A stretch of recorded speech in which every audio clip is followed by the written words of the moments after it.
Astaghfirullah. Assalamualaikum warahmatullahi wabarakatuh. Alhamdulillah wassalatu wassalamu ala Rasulillah wa ala alihi wa sahbihi wa mawalah wa la hawla wa la quwata illa billahi wa ba'du. Qala Allahu azza wa jal: Ya ayyuhalladzina amanu taqullaha haqqa tuqatih wa la tamutunna illa wa antum muslimun. Wa qala sallallahu alaihi wasallam: Man salaka tariqan yaltamisu fihi ilma sahhalallahu bihi tariqan ilal jannah. Ma'asyiral muslimin yang dimuliakan Allah Subhanahu wa taala, alhamdulillah di malam hari ini kembali Allah Subhanahu wa taala pertemukan kita di Masjid Jabal Uhud, dan kajian di malam hari ini kita akan membahas tentang dua wanita atau dua sepasang laki-laki dan perempuan di zaman Nabi sallallahu alaihi wasallam yang melakukan dosa dari dosa-dosa besar, berzina. Tetapi ending keduanya Allah Subhanahu wa taala masukkan ke dalam surga atas lisan Nabi sallallahu alaihi wa ala alihi wasallam. Bagaimana kisahnya dan siapa dua manusia ini? Kenapa kemudian keduanya berzina tetapi ujung-ujungnya dimasukkan ke dalam surga? Dan apa faedah-faedah dari kisah yang akan saya kisahkan di malam hari ini? Nabi sallallahu alaihi wasallam sampai-sampai mengatakan, laqad tabat taubatan law qusimat ala sab'ina min ahlil madinati lawasi'athum. Sungguh wanita pezina itu telah melakukan tobat. Kalau seandainya tobatnya dibagikan kepada 70 dari penduduk kota Madinah, itu sudah mencukupkan mereka. Maka dari sini menunjukkan bahwa wanita pezina ini dimasukkan oleh Allah Subhanahu wa taala ke dalam surga karena Allah terima taubatnya. Begitu juga kisah laki-laki pezina mengalami hal yang sama, oleh Nabi sallallahu alaihi wasallam mendapatkan jaminan masuk ke dalam surga karena taubatnya telah diterima. Yang pertama, kisah wanita Al-Ghamidiyah. Munculnya wanita Ghamidiyah ini berdasarkan riwayat yang dicantumkan di dalam beberapa pengeluar hadis seperti Ibnu Abi Syaibah. Walaupun Imam Malik dalam kitab Muwatta'nya hanya menyebutkan ja'at imra'atun, tetapi ulama apabila berkisah tentang wanita pezinah yang masuk surga ini, mereka menyebutnya dengan qissatu taubatil ghamidiyati minaz zina. Kisah tobatnya wanita Ghamidiyah karena melakukan perzinahan. Ma'asyiral muslimin yang dimuliakan Allah Subhanahu wa taala, wanita Ghamidiyah ini satu di antara sekian sahabat-sahabat yang hidup di zaman Nabi sallallahu alaihi wasallam, dan dia sudah pernah menikah dengan seorang sahabat Nabi dan tinggal di kota Madinah. Dan Allah Subhanahu wa taala takdirkan wanita Ghamidiyah ini terjerumus kepada dosa besar, mengikuti hawa nafsunya, perbuatan keji perzinahan. Kemudian dia pun menyesal dan ingin bertobat kepada Allah Subhanahu wa taala. Akhirnya wanita ini berkeinginan untuk datang kepada Nabi sallallahu alaihi wasallam dan ingin dirajam. Ketika Nabi sallallahu alaihi wasallam duduk-duduk di Masjid Nabawi, dan di situ penuh dengan para sahabat Rasul dari kalangan Muhajirin dan Ansar dan para pembesar sahabat. Tiba-tiba kemudian wanita ini datang menemui Nabi sallallahu alaihi wasallam. Kemudian wanita ini mengatakan, "Ya Rasulullah, asabtu haddan fatahhirni." Rasul, sungguh aku terjerumus kepada dosa yang ada hukumannya di dunia, had. Dalam riwayat, zanaitu fatahhirni, aku berzinah, bersihkan aku. Maka Nabi SAW tiba-tiba berubah wajahnya. Fahmarra wajhun Nabi SAW hatta kada yaqturu daman. Sampai-sampai Nabi SAW memerah wajahnya, seolah-olah darah Nabi SAW memenuhi wajahnya. Dan Rasul SAW berusaha untuk memalingkan wajahnya ke sebelah kanan. Artinya seolah-olah Rasul tidak mau dengar, tidak mau mendengar pengakuan wanita ini. Kemudian Nabi SAW menyuruh wanita ini untuk pulang, seolah-olah tidak terjadi apapun. Artinya bahwa kalaulah seandainya wanita ini tidak mengaku kalau dia berzinah, itu lebih baik. Bertobatlah kepada Allah Subhanahu wa ta'ala dalam kesendiriannya. Jangan pula datang minta dihukum. Itu maunya Nabi SAW. Tetapi wanita ini bukan wanita biasa. Ini wanita merdeka, wanita beriman, wanita yang kuat ketakwaannya kepada Allah Subhanahu wa ta'ala dalam hatinya. Sehingga wanita ini terus mengulang-ulang dan mengatakan, "Ya Rasulullah, asabtu haddan fatahhirni, zanaitu fatahhirni." Aku sudah berzinah Rasul, bersihkan aku. Maka akhirnya Nabi SAW memerintahkan wanita ini untuk pulang, tapi tidak mau pulang. Ketika Nabi SAW mengetahui wanita ini tidak pulang, apalagi wanita ini bersumpah dan mengatakan, "Fa wallahi inni la hubla ya Rasulullah." Rasul, aku telah hamil karena perzinahan ini. Ketika mendengar wanita ini hamil, maka ada alasan Nabi SAW untuk menyuruh wanita ini pulang dan mengatakan, "Fadhhabi hatta talidi." Sebaiknya kau pulang sampai kau melahirkan putramu ini. Sebenarnya wanita ini kalau tidak balik lagi menghadap Nabi SAW setelah melahirkan bayinya, kemudian bertobat, itu sudah cukup dan tidak mungkin dicari Nabi dan juga para sahabat. Tapi sekali lagi wanita ini kuat imannya. Maka ketika betul-betul sudah melahirkan, dibawanya wanita ini bayi tersebut dalam gendongannya, kemudian menghadap Nabi SAW dan mengatakan, "Rasul, aku sudah melahirkan bayinya. Lihat bayinya. Aku sekarang ingin bertobat. Tolong rajam diriku."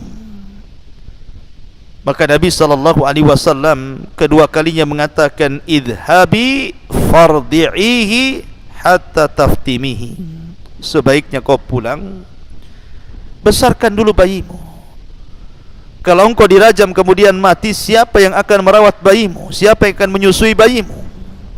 Sebaiknya kau pulang, susui dulu bayimu selama 2 tahun sempurna, baru kau balik lagi. Rasul memberikan kesempatan kedua untuk bertobat wanita ini tanpa harus dirajam. Lihat bagaimana indahnya Islam. Jadi hukum hudud itu tidak lantas kemudian orang minta dihukum hudud langsung dirajam, tetapi diberikan kesempatan untuk bertobat kepada Allah Azza wa Jalla, supaya jangan sampai terkena had. Tetapi wanita ini memang kuat imannya. Ketika sudah selesai menyusui 2 tahun sempurna dan bayinya sudah bisa makan roti, maka dia pun kemudian datang kepada Nabi SAW dengan anaknya, wa fi yadihi kisratun min khubzin. Sementara anak itu sudah memegang roti, artinya sudah makan. Kemudian wanita ini mengatakan, "Hadza ya Nabi Allah, qad fatamtuhu wa qad akalat ta'am." Rasul, lihat bayi ini. Bayi ini sudah kususui, bahkan sudah bisa makan. Artinya aku sudah bisa kau rajam untuk membersihkan dosa-dosaku. Maka Nabi SAW kemudian mengambil bayi tersebut. Kemudian Nabi SAW berkhutbah di hadapan para sahabatnya, siapa yang mengkafil bayi ini, maka ku jadikan temanku di sorga. Kemudian setelah itu Rasul memerintahkan untuk melobangi tanah sampai dada wanita tersebut. Kemudian wanita tersebut dipendam sampai dadanya. Kemudian Rasul memerintahkan manusia untuk merajamnya. Maka terjadilah perajaman, hukuman zina wanita Ghamidiyah ini. Akhirnya kemudian para sahabat pun banyak yang melempar batu. Salah satu sahabat yang ikut terlibat dalam perajaman ini adalah Khalid ibn Walid. Dia melempar dengan batu persis mengenai kepalanya. Tiba-tiba darah dari kepala itu memuncrat dan terkena wajah Khalid.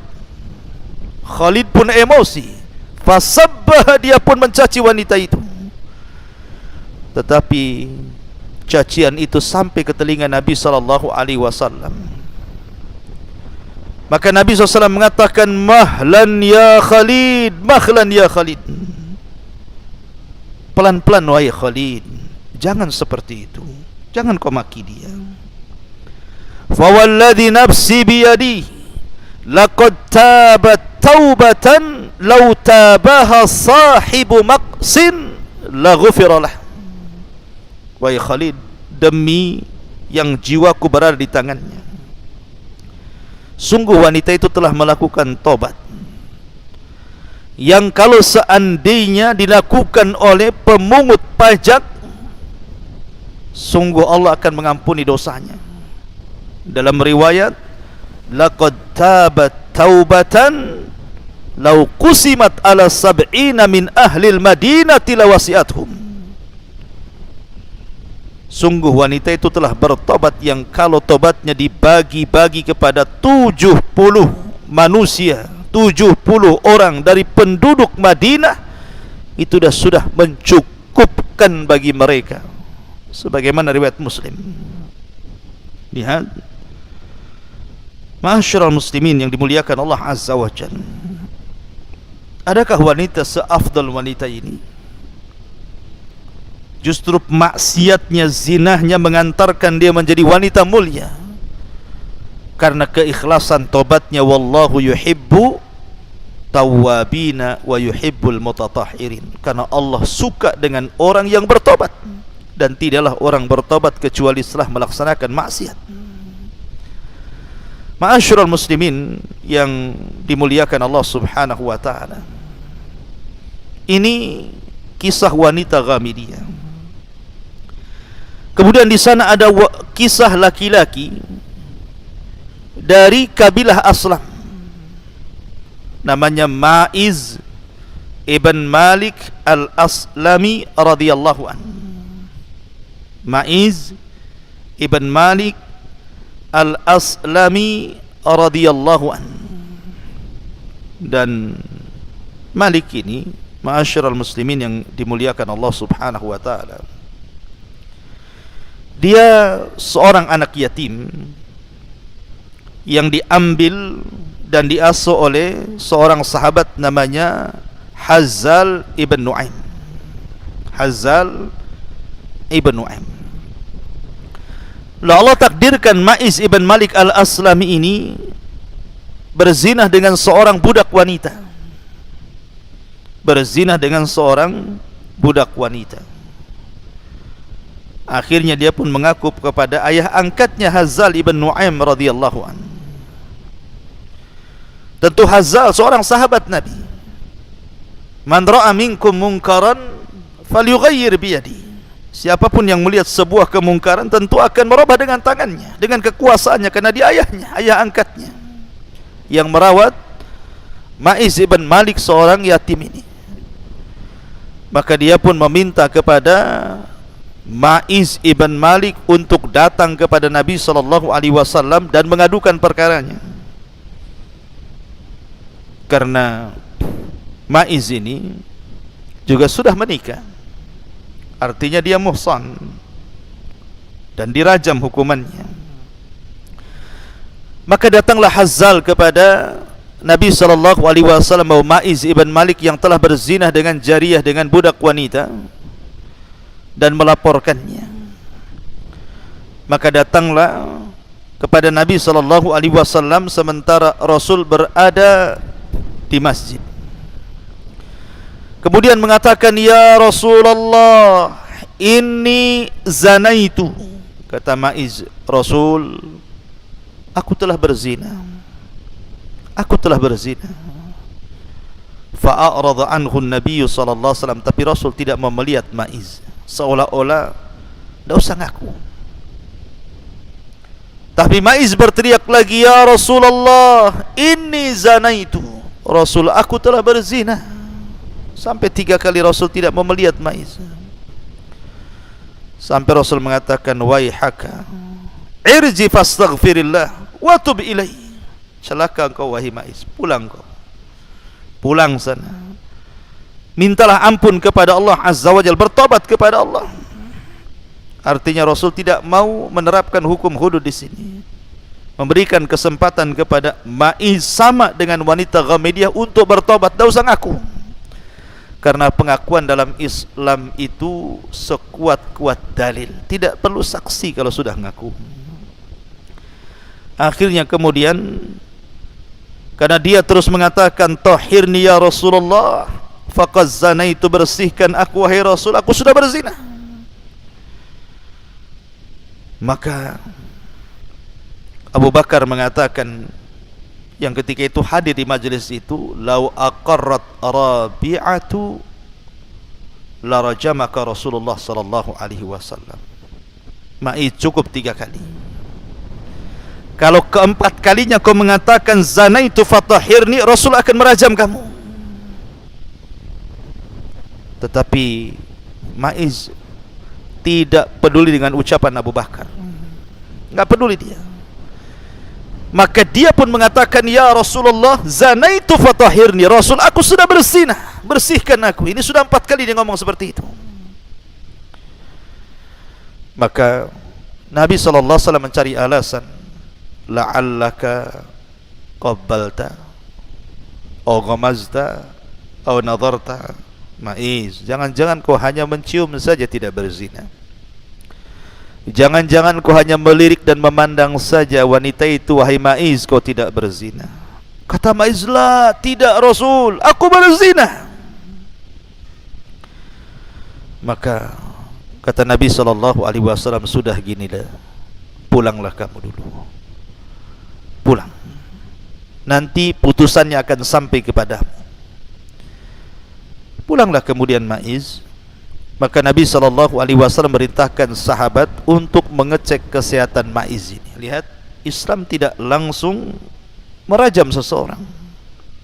Jangan-jangan Ma'iz ini sudah gila, sudah stres, atau dia sedang minum arak mabok. Maka Maiz pun pulang. Kemudian Rasul memerintahkan seorang sahabat, tolong cek Maiz, teliti dia sedang mabuk kah, dia gila kah, dia punya penyakit jiwa kah, lihat. Akhirnya setelah diteliti para sahabat, diintai, rupanya Maiz tidak sedang mabuk, tidak sedang gila, tidak punya penyakit jiwa, sehat-sehat saja. Memang dia datang kepada Rasul ingin membersihkan jiwanya, ingin bertobat kepada Allah Azza wa Jalla. Akhirnya kemudian setelah itu Maiz datang kepada Nabi SAW kembali dan mengatakan, gimana Rasul, layakkah aku diberikan hukuman? Maka akhirnya kemudian Maiz pun dirajam oleh Nabi SAW dan para sahabatnya. Dibuatkan lubang sedada, kemudian diletakkan di lubang tersebut satu dada, kemudian dipendam. Mulailah para sahabat Nabi SAW melempari Maiz dengan batu. Maka ketika itu, kalau tidak salah, Umar bin Khattab radhiyallahu an sempat memaki Maiz ini. Tetapi Nabi SAW mengatakan, fawalladhi nafsi biyadi innahul an lafi anharil jannati yang ghamisu fiha. Jangan kau celah. Sekarang demi zat yang jiwaku berada di tangannya, sungguh Maiz berada di sungai sorga dan sedang berenang di dalamnya. Dalam riwayat, laqad taba taubatan law kusimat bainal ummati lawasi'atuhum. Sungguh Maiz telah bertobat yang kalau dibagi-bagikan kepada umat ini cukup tobatnya Maiz kepada mereka. Subhanallah. Ma'asyiral muslimin yang dimuliakan Allah Azza wa Jalla, ini tentu baik wanita Ghamidiyah ataupun Maiz ibn Malik al-Aslami ini. Kenapa Allah Subhanahu wa taala masukkan keduanya ke dalam surga? Karena keikhlasan tobatnya. Ikhlas itu mendorong orang untuk masuk surga. Jangan lagi sampai dirajam. Ingat kisah seorang wanita pezina di zaman Bani Israel yang memberi air kepada anjing yang sedang kehausan. Karena keikhlasannya Allah masukkan dia ke dalam surga. Begitulah Islam mengajarkan kepada kita agar seseorang itu tidak putus asa dari rahmat Allah Azza wa Jalla. Maka dari kisah ini banyak pelajaran yang kita akan petik. Yang pertama, sebesar apapun dosa seorang hamba, kalau seandainya dia datang menghadap Allah Subhanahu wa ta'ala untuk bertobat, maka rahmat Allah jauh lebih luas dibandingkan murkanya. Allah pasti akan mengampuni hamba tersebut. Ya ibna Adam, lau ataitani bikurabil ardi khataya thumma lakitani la tusyrik bi syai'an la ataituka bikurabiha maghfiratan. Wahai anak Adam, kalau engkau membawa dosa seberat bumi, asal kau datang bertobat dan tidak menyekutukan aku, ku datang dengan seberat bumi ampunan. Qul ya ibadiyalladzina asrafu ala anfusihim la taqnatu min rahmatillah innallaha yaghfiru dhunuba jami'a innahu huwal ghafurur rahim. Katakan, wahai hamba-hambaku, wahai hamba-hambaku yang mereka melampaui diri-diri mereka, terjerumus kepada dosa dan maksiat, jangan putus asa dari rahmat Allah. Karena Allah itu mengampuni semua dosa. Karena dia zat yang maha pengampun lagi maha kasih sayang kepada hamba-hambanya. Yang kedua, bahwa iman seseorang itu yazid wa yankus. Yazidu bil ta'ah wa yankusu bil maksiyah. Iman seseorang itu kadang bertambah, kadang berkurang. Kapan bertambah? Ketika dia melaksanakan ketaatan. Kapan berkurang? Ketika dia melakukan kemaksiatan. Ya, karena Rasul mengatakan la yazni zani hina yazni wa huwa mu'min. Tidaklah seorang pezina ketika berzina, sedangkan ketika berzina maka dia seorang mukmin. Tidaklah seorang pezina tatkala dia berzina dia seorang mukmin, kata Rasul. Kata Imam Nawawi rahimahullahu taala, maknanya artinya la yaf'alu hadhil ma'asi wa huwa kamilul iman. Orang yang melakukan maksiat seperti ini ketika dia bermaksiat sehakikatnya tidak sempurna imannya, artinya dia sedang kurang imannya. Kemudian yang ketiga, kamalu ilmillah wa hikmatihi wa rahmatihi bi ibadihi fi syar'il hudud. Kesempurnaan pengetahuan Allah, kesempurnaan hikmah dan rahmat Allah kepada hamba-hambanya ketika Allah mensyariatkan syariat hudud. Hudud ini sebuah hukuman dari Allah, dan itu seadil-adilnya hukuman. Bukan Rasul yang membuat hukuman hudud, bukan para sahabat, bukan. Hukum hudud ini datang dari Allah subhanahu wa ta'ala, dan tidaklah Allah subhanahu wa ta'ala membuat sebuah hukum kecuali ada hikmah dan kebaikan di dalamnya. Dan ini keadilan dari Allah subhanahu wa ta'ala demi menjaga supaya terjaganya nasab, karena Islam itu menjaga nasab.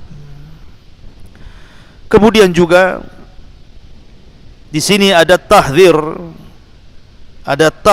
yang keempat, asyadid, yang sangat kuat, peringatan yang sangat kuat agar seseorang itu jangan terjerumus kepada dosa zina.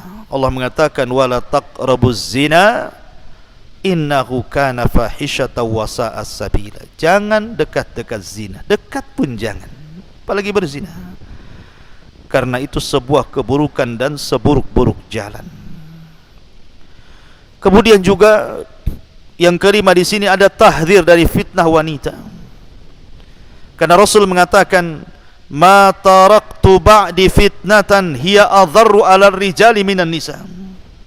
Tidaklah aku tinggalkan setelahku fitnah yang jauh lebih bahaya bagi laki-laki dibandingkan fitnah wanita. Karena hancurnya Bani Israel, kenapa? Karena wanita. Kenapa Nabi Musa alaihi salatu wasalam dan Bani Israel sampai diazab oleh Allah di negeri linglung selama 40 tahun, mereka tidak bisa keluar dari situ? Ada yang mengatakan salah satu penyebabnya, walaupun banyak versi, karena kisah Bal'am ibn Ba'urah. Ada yang mengatakan azabnya bukan diletakkan di negeri linglung, tetapi disebarnya penyakit taun, penyakit yang mematikan. Itu disebabkan karena kisah Bal'am ibn Ba'urah. Ketika dia tidak bisa mendoakan kecelakaan kepada Musa dan Bani Israel, dia mengutus wanita-wanita untuk menggoda, akhirnya melakukan perzinahan dengan orang pilihan Nabi Musa. Terjadilah azab. Itulah fitnah wanita. Ma'asyiral muslimin yang dimuliakan Allah Azza wa Jalla, dari sinilah maka ada adab-adab yang diajarkan kepada kita dalam Islam untuk menghindari fitnah ini, baik anda laki-laki atau perempuan. Seperti kenapa Islam memerintahkan wanita untuk tinggal di rumah dan tidak keluar dengan tabarrujal jahiliyah, bertabarruj, berdandan seperti dandan jahiliyah. Itu demi supaya mencegah adanya perzinahan. Atau Islam mengajarkan kenapa wanita harus keluar dengan mahramnya, masafatas safar, jarak safar. Ini demi terjaganya wanita itu kehormatannya dan tidak mengundang perzinahan. Atau kenapa Islam sampai memerintahkan wanita untuk berhijab? Ya, karena Allah yang mengatakan ya ayyuhan nabi qul li azwajika wa banatika wa nisa'il mu'minin yudnina 'alaihinna min jalabibihin dzalika adna an yu'rafna fala yu'dzaina wa kana Allah ghafurur rahim. Wahai Nabi, katakan kepada istri-istrimu, anak wanitamu, wanita-wanita muslimin, hendaklah mereka melemparkan jilbab mereka, karena itu lebih mudah dikenali dan tidak mudah diganggu. Tidak mudah diganggu, tidak mudah mengundang syahwat perzinahan, dan Allah Maha Pengampun lagi Maha Penyayang. Atau kenapa Islam melarang seorang wanita keluar, tidak boleh menggunakan wewangian? Karena Rasul mengatakan ayyumam ra'atin ista'tarat famarrat biqaumin liyajidu rihaha fahiya zaniyah. Siapapun wanitanya keluar berwangi-wangi, kecium kaum, maka Rasul mengatakan wanita itu sama dengan wanita pezina, naudzubillah. Atau secara umum Allah memerintahkan baik perempuan laki-laki untuk menundukkan pandangan. Kullil mu'minin yaghuddu min absarihim wa yahfadhu furujahum dzalika azka lahum innallaha khabirum bima yasnaun. Qul wa kullil mu'minati yaghuddna min absarihin wa yahfadna furujahun. Katakan ya Muhammad kepada laki-laki yang beriman agar mereka menundukkan pandangan-pandangan mereka dan menjaga kemaluan mereka, itu lebih suci bagi mereka, dan Allah Maha mengetahui apa yang mereka lakukan. Dan katakan pula kepada wanita-wanita mukminah agar mereka menundukkan pandangan dan menjaga kemaluan mereka. Lihat bagaimana Islam menutup jalan menuju perzinahan sampai kepada ghaddul basar. Begitu juga laki-laki. Kita tahu laki-laki itu wanita dan laki-laki itu dikatakan syaqaiqur rijal. Jadi wanita itu syaqaiq ar-rijal. Bukan hanya wanita yang diperingatkan dan diberikan adab-adab syar'i agar terhindar dari perzinahan, laki-laki juga sama. Tidak boleh seorang laki-laki juga masuk ke sembarang rumah. Anda bertamu tidak ada suaminya, dilarang masuk. Bahkan memasukkan wanita ajnabi ke dalam rumahnya pun tidak boleh, kecuali karena sebuah hajat yang mendesak atau karena ada mahramnya. Tidak boleh berkhalwah, berdua-duaan, termasuk juga musafaha, bersalaman dengan wanita yang bukan mahramnya, dan begitu seterusnya. Artinya bahwa sedemikian tingginya Islam sehingga Allah Subhanahu wa taala membahasakan jangan dekat-dekat zina, apapun wasilah menuju perzinahan tutup serapat-rapatnya. Ma'asyiral muslimin yang dimuliakan Allah Subhanahu wa taala, inilah faedah dari kisah seorang wanita Ghamidiyah yang berzina dan seorang laki-laki Ma'iz ibn Malik al-Aslami radhiyallahu anhu wa radhiyallahu anha. Subhanakallahumma wa bihamdika asyhadu an la ilaha illa anta astaghfiruka wa atubu ilaik. Allahu ta'ala alam. Assalamualaikum warahmatullahi wabarakatuh.